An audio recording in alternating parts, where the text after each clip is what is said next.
Hi Eldon, how's it going today? Hi Quentin, how are you? Not too bad. What are you working on today? Today we're going to be doing an initial I&I inspection on this property as part of our I&I program here.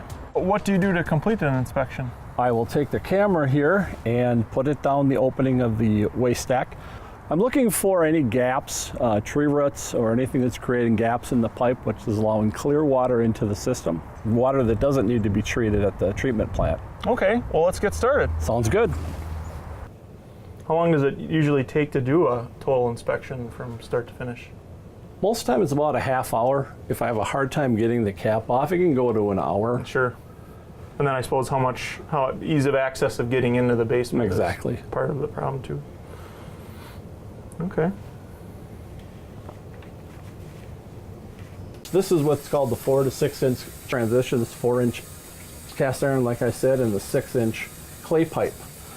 Clay pipe is usually where I find most of the problems. And that transition you're looking at is probably somewhere in their front yard, I'm assuming, or? Yep, very close to midway through the yard, or probably based upon the roots there showing up, pretty close to that tree Okay. that was out there.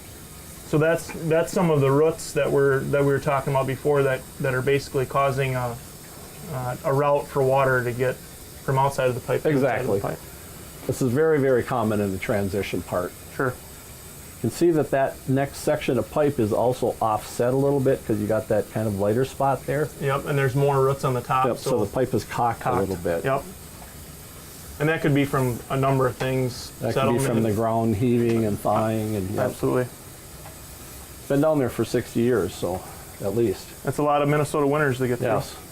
A lot of the houses that I see that have very large trees, this will be like at every single joint. Sure. So this one is right at just about right at the end. You're looking at the back wall of the city main there. So what's the next step the homeowner would take as far as dealing with the root intrusion and the I&I? I will take this film, go back to my desk and compile a report and send it to the homeowner, outlining where all the different lengths of pipe joint defects are, and also send them a list of contractors that have done work in the city. We're not obviously recommending any one over another. Sure. But there's contractors that specialize in this kind of work. That have been doing this work for 5-6 years. Sure. Yes, exactly.